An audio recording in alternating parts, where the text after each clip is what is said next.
जिलाध्यक्ष राष्ट्रीय लोकदल चौधरी हरवीर सिंह जी,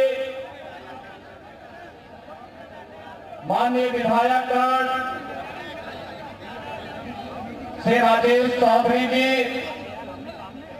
श्री जयवीर सिंह जी, श्री अनिल पराशर जी, श्री रविंद्र पाल सिंह जी, श्रीमती मुक्ता संजीव राजा जी, श्री राजकुमार सहयोगी जी,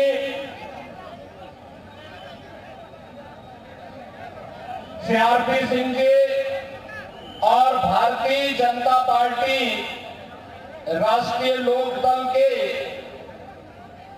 संयुक्त प्रत्याशी के रूप में उपस्थित स्वर्गीय श्री कृष्णलाल दिलेर जी के पौत्र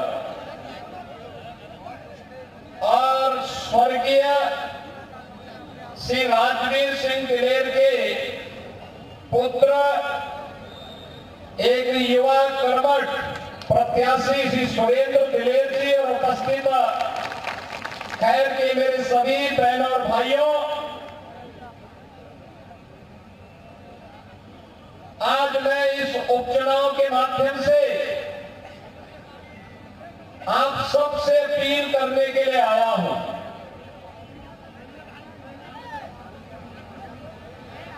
अलीगढ़ कैसा होना चाहिए, उसमें खैर की क्या भूमिका होनी चाहिए, इसके बारे में चर्चा करने और जब अपना जनप्रतिनिधि होता है तो उसका लाभ किस रूप में प्राप्त होता है, इसके बारे में बात करने के लिए आपके बीच आया हूं। बहनों और भाइयों, अभी हाल ही में आपने हरियाणा विधानसभा के चुनाव के परिणाम को देखा होगा। लोग तमाम प्रकार की चर्चाएं करते थे, लेकिन हरियाणा की जनता ने जवाब दिया कि नहीं, हमें डबल इंजन चाहिए और डबल इंजन में भी एक ऐसी सरकार चाहिए जो बिना भेदभाव के शासन की योजनाओं को भी दिला सके और सुरक्षा की पुख्ता व्यवस्था भी दे सके, और वह केवल भारतीय जनता पार्टी मोदी जी के नेतृत्व में दे सकती है। बहनों भाइयों, विरासत और विकास का अद्भुत संगम क्या होता है, यह आपने काशी में भी देखा है, 500 वर्षों के बाद अयोध्या में भी देखा है, मथुरा, वृंदावन, बरसाना में भी आप देख रहे हैं। और आपको अलीगढ़ से ज्यादा अच्छा उदाहरण क्या मिलेगा कि जिस राजा महेंद्र प्रताप सिंह जी को कांग्रेस ने पूरी तरह भुला दिया था, और राजा महेंद्र प्रताप सिंह जी के नाम पर भी एक राज्य विश्वविद्यालय आपको हम लोगों ने समर्पित किया है। बहनों और भाइयों, ये राज्य विश्वविद्यालय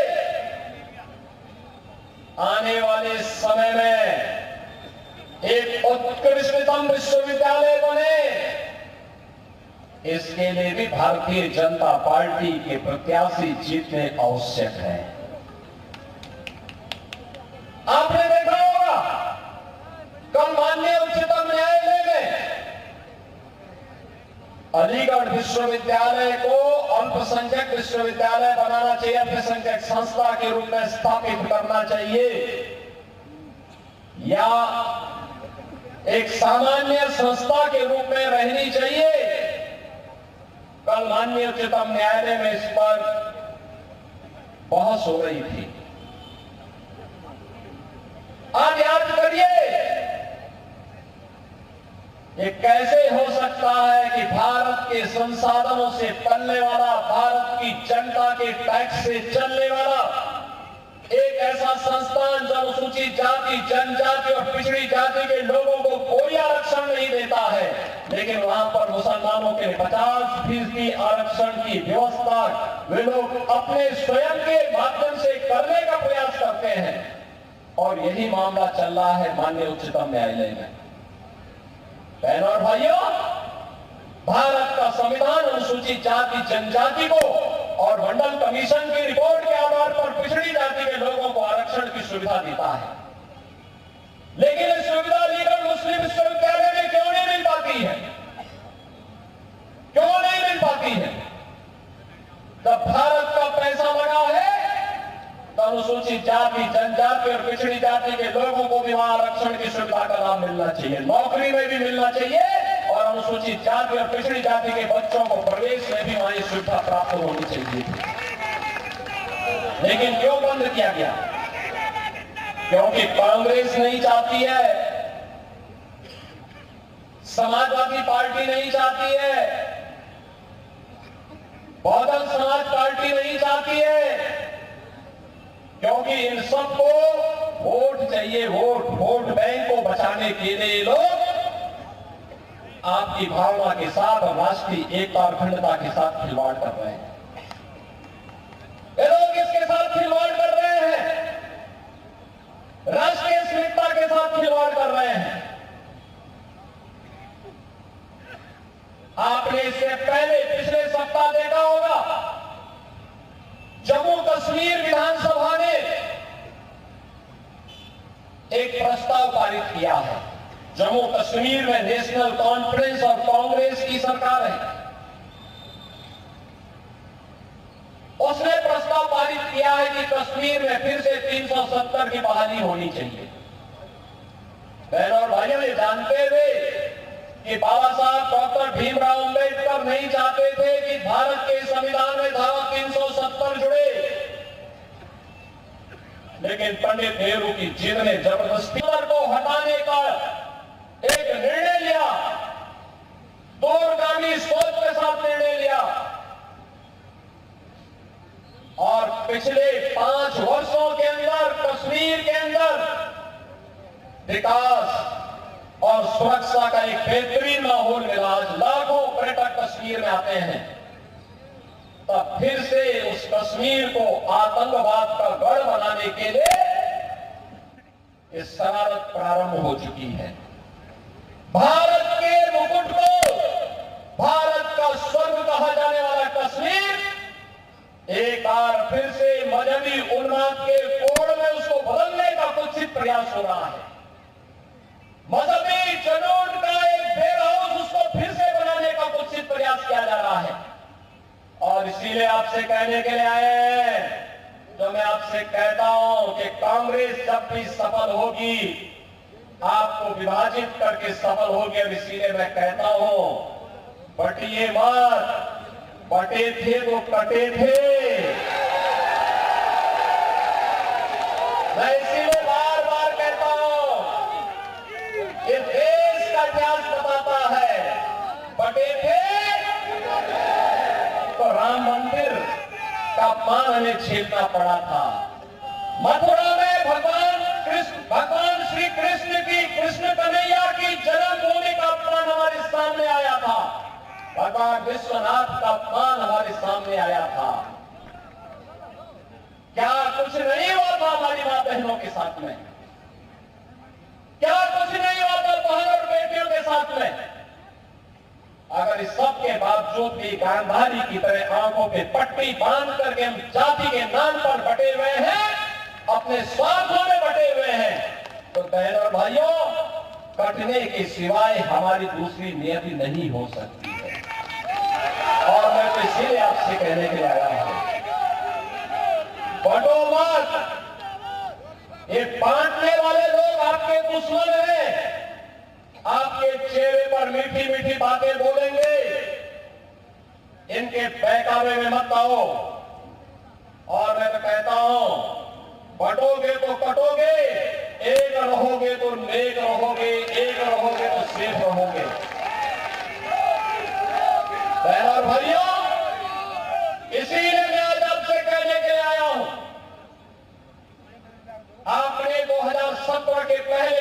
प्रदेश को देखा है, 2017 के बाद का उत्तर प्रदेश भी आप देख रहे हैं।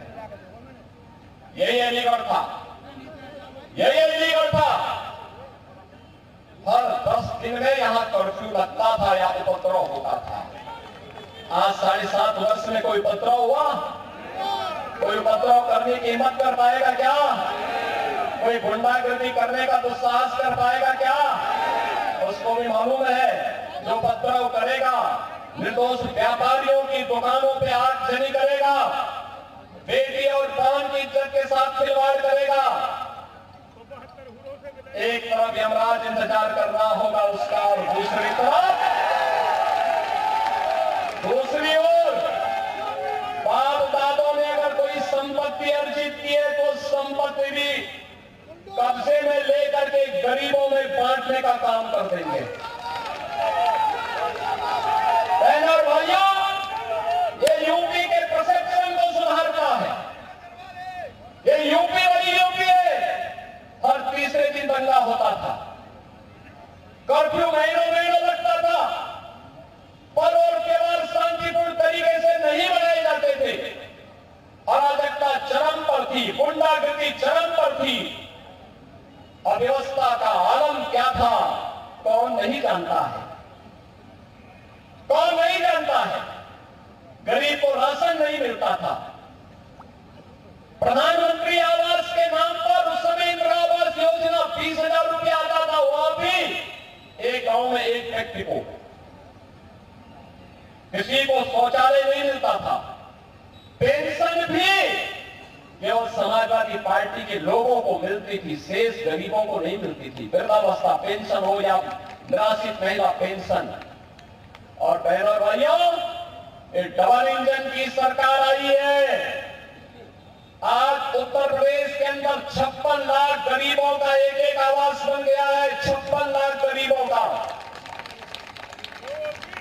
2,62,00,000 परिवारों का घर में शौचालय बन गया है। 1 करोड़ परिवार ऐसे हैं जिनको उत्तर प्रदेश के अंदर वृद्धावस्था पेंशन, निराश्रित महिला पेंशन और दिव्यांग जन पेंशन में 12,000 रुपए सालाना सरकार उपलब्ध करा रही है। डबल इंजन की सरकार उपलब्ध करा रही है। बहनों और भाइयों, 15 करोड़ लोगों को फ्री में राशन पिछले 5 वर्ष से लगातार प्राप्त हो रहा है। विकास भी, यानी गरीब कल्याणकारी योजनाएं भी है और विकास भी है। आज अलीगढ़ की कनेक्टिविटी, आज एयरपोर्ट आप पर चालू हो गया है। और यही नहीं, डिफेंस मैन्युफैक्चरिंग कॉरिडोर का भी एक महत्वपूर्ण हब आज अलीगढ़ बन रहा है। सदैव कल्याण सिंह जी ने जो सपना देखा था अलीगढ़ के लिए, हार्डवेयर का एक सेंटर ये बने, यहां का ताला उद्योग भी पुनर्जीवित हो गया है। और साथ साथ डिफेंस मैन्युफैक्चरिंग कॉरिडोर का भी एक महत्वपूर्ण हब बनकर के आज स्मार्ट सिटी के रूप में अलीगढ़ देश और दुनिया के अंदर अपनी एक नई पहचान बना रहा है। आज तो हमने अपनी विरासत के प्रतीक राजा महेंद्र प्रताप सिंह जी की स्मृति को जीवंत बनाए रखने के लिए उनकी नाम पर एक विश्वविद्यालय की स्थापना भी अलीगढ़ में कर दिया है। अब तो अलीगढ़ में अपना विश्वविद्यालय हो गया है। विश्वविद्यालय के लिए आपने ताली नहीं बजाई, लगता पढ़ने लिखने में रुचि नहीं है क्या? अरे विश्वविद्यालय आपकी पीढ़ियों को बनाएगा, ये एक दिन के लिए नहीं है, कई कई पीढ़ियों को बनाने का कार्य करेगा। और याद करना, इसको एक प्रतिस्पर्धा में लेके आना है कि राजा महेंद्र प्रताप सिंह जी का विश्वविद्यालय वहां आगे बढ़ता है या ये आगे बढ़ता है। बहनों भाइयों, उस प्रतिस्पर्धा के लिए आज अलीगढ़ को खड़ा किया गया है। आज अलीगढ़ स्मार्ट सिटी है। अलीगढ़ आज स्मार्ट सिटी के रूप में विकसित हो रहा है। विकास और विरासत का अद्भुत समन्वय, सुरक्षा और समृद्धि का एक अद्भुत समन्वय अलीगढ़ को एक नई पहचान दिला रहा है। और उन स्थितियों में भी अगर हम लोग उन लोगों को मौका देंगे जो लोग अपने करतूतों से ही जाने जाते हैं, कारनामों से ही जाने जाते हैं, समाजवादी पार्टी, इसकी पहचान क्या है, इसका असली चेहरा देखना है। अयोध्या में निषाद और कश्यप जाति की बेटी के साथ इनके नेता ने जो किया था, मोइन खान ने जो कृत्य किया था, वो किसी से छुपा हुआ है क्या? इनके एक नेता कन्नौज में भी है, उसने जो कृत्य किया था एक बेटी के साथ में। बहनों और भाइयों, सभ्य समाज के लिए कलंक है। और मैं इसीलिए बार बार कहता हूं, ये लाल टोपी काले कारनामे, इसको पनपने मत दीजिए। उत्तर प्रदेश को ये लोग फिर से जो विकास की मुख्य धारा के साथ जुड़ करके सुरक्षा और समृद्धि का एक मानक तय कर रहा है, यह फिर से उत्तर प्रदेश को अराजकता की ओर धकेल देगा। आपने देखा होगा कैसे ये लोग षड्यंत्र कर रहे हैं, कैसे कैसे षड्यंत्र करते हैं, कितना इन्होंने झूठ बोला था, वो फैलाई थी लोकसभा चुनाव के दौरान, आज तो एक्सपोज हो गए। कहते थे खटाखट खटाखट, कहां वो खटाखट है? 1-1 लाख रुपए देने की जो बात कही थी समाजवादी पार्टी और कांग्रेस ने, आज वो कहां वो पैसा है? एक खटाखट नहीं, एक चुनाव आया है, अब इनका सफाचट कर दीजिए, कर दीजिए, एक बार मौका ले लीजिए और हमेशा के लिए याद रखना, जो आपकी सुरक्षा पे सेंध लगाए, जो आपके विकास में बाधक बने, जो अराजकता का प्रतीक हो, गुंडागर्दी का प्रतीक हो, गुंडों और अपराधियों को प्रश्रय देता हो, ऐसे लोगों को किसी भी स्थिति में स्वीकार नहीं किया जाना चाहिए, किसी भी स्थिति में स्वीकार नहीं किया जाना चाहिए। बहनों और भाइयों, जब हम लोग एक गलत व्यक्ति को प्रश्रय देते हैं तो आने वाली पीढ़ी के भविष्य के साथ खिलवाड़ करते हैं, वर्तमान पीढ़ी के वर्तमान को बर्बाद करते हैं और आने वाली पीढ़ी के भविष्य को भी हम खराब करने का काम करते हैं। ये कोई अधिकार हमें नहीं है। और इसीलिए मैं आप सबसे कहने के लिए आया हूं, ये बलदाऊ जी की कृपा भूमि है, हरिदास जी महाराज की साधना से पवित्र की भी धरती है। इस धरती से संदेश स्पष्ट जाना चाहिए और वह संदेश बहुत स्पष्ट होना चाहिए कि बटेंगे नहीं, एक रहेंगे, सेफ रहेंगे, एक रहेंगे, नेक रहेंगे, नेक का मतलब सुरक्षित रहेंगे। इस दिशा में हमें आगे काम करना है।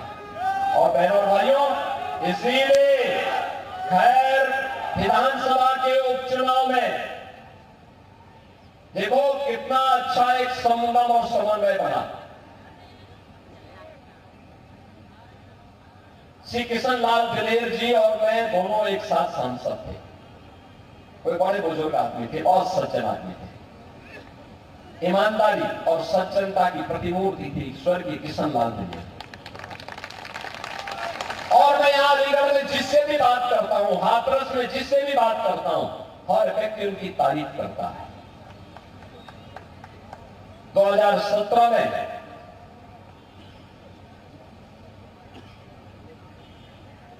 और उसके बाद 2022 में आपने से अनूप प्रधान को यहां पर विधायक के रूप में चुना। बहनों भाइयों, अनूप प्रधान हाथरस के सांसद हैं और आज यहां पर उनके स्थान पर यहां पर अब श्री सुरेंद्र दिलेर को भारतीय जनता पार्टी ने, राष्ट्रीय लोकदल ने, एनडीए ने अपना समर्थन देकर के भारतीय जनता पार्टी के चुनाव चिन्ह पर अपना प्रत्याशी बनाकर के उतारा है। बहनों और भाइयों, एक ऐसी विरासत जो विकास और विरासत का समन्वय करने की सामर्थ्य रखती, उसी समभाव के साथ कार्य करने की सामर्थ्य रखती हो, जो सुरक्षा, समृद्धि और सुशासन को अपने जीवन का हिस्सा मानती है, जिन्होंने सम और विषम परिस्थितियों में, मुझे याद है श्री राजवीर सिंह दिलेर का टिकट कटा था, मैं चुनाव प्रचार के लिए आया था, इसी अलीगढ़ में मैंने उनसे बातचीत की, मैंने कहा देखो पार्टी का जो निर्णय है, उन्होंने कहा पार्टी मेरी मां है, पार्टी का जो निर्णय होगा मैं उसको स्वीकार करूंगा, पार्टी का टिकट जिसको मिलेगा मैं उसके साथ खड़ा रहूंगा। जब मैं सेनु वाल्मीकि के प्रचार के लिए आया था, मैं देख रहा था राजवीर सिंह दिलेर हर एक सभा में खड़ा है, साथ में खड़ा है। बहनों और भाइयों, राजवीर दिलेर को भी तमाम प्रलोभन मिले होंगे, लेकिन वे टस से बस नहीं हुए। उन्होंने कहा नहीं, ये मेरी पैतृक परंपरा है कि मेरे पिता भी भाजपा के साथ आजीवन जुड़े रहे और मैं भी भाजपा के साथ आजीवन जुड़ा रहूंगा, और भारतीय जनता पार्टी के साथ जुड़े रहते रहते अंतिम क्षण तक वो व्यक्ति कार्य करता रहा। आज सुरेंद्र दिलेर को इसलिए भारतीय जनता पार्टी नेतृत्व ने टिकट देकर के अपना प्रत्याशी बनाकर आपकी बीच उतारा है। मेरी आप सबसे अपील है, चुनाव चुनाव होता है, उपचुनाव को हल्केपन से नहीं लेना चाहिए, क्योंकि लोग उपचुनाव को लेकर के अक्सर मानते हैं जो हो जाएगा, उत्साह का अभाव दिखता है, पब्लिक अपने कार्यों में व्यस्त रहती है। मेरी आप सबसे अपील होगी, इतनी बड़ी संख्या में आप लोग यहां पर आए हैं, अगर आप गांव-गांव जाकर के अभी से आप लीड करिए, मंच के नेता आपके पीछे पीछे रहेंगे, आप आगे आगे चल करके भाजपा को जिताने के लिए काम करिए, कमल खिलाने का काम करिए, सुरेंद्र दिलेर को जिताने का काम करेंगे। और मैं आपको आश्वस्त करता हूं, अलीगढ़ में खैर सुरक्षा की भी गारंटी लेंगे और विकास का कार्य जितना आप यहाँ के लिए कहेंगे उतने विकास के कार्यों से आपकी खैर को भरने का काम भी करेंगे। आप लोग सभी सहमत हैं? सभी लोग सहमत हैं? सुरेंद्र दिलेर को अपना आशीर्वाद देंगे? सभी लोग देंगे? तो फिर 20 नवंबर को याद रखना, 20 नवंबर को कमल चुनाव चिन्ह पर श्री सुरेंद्र दिलेर को भारी बहुमत से विजयी बनाने के लिए आपको कार्य करना है। करेंगे? करेंगे? दोनों हाथ ला करके बोलो भैया, सबके हाथ नहीं उठे हुए, सब लोग अपने हाथ ला करके, दोनों हाथ ला करके बोलो। सभी लोग सहमत हैं? सभी लोग सहमत हैं? तो मेरे साथ बोलेंगे, भारत माता की, भारत माता की, भारत माता की जय श्री राम, जय जय श्री राम। बहुत बहुत धन्यवाद पूज्य महाराज जी। हम सौभाग्य वाली है कि हमारे प्रदेश के मुखिया का संदेश, एक रहोगे तो नेक रहोगे, फटोगे तो कटोगे, ये उत्तर प्रदेश से चला हुआ। तो मुख्यमंत्री योगी आदित्यनाथ के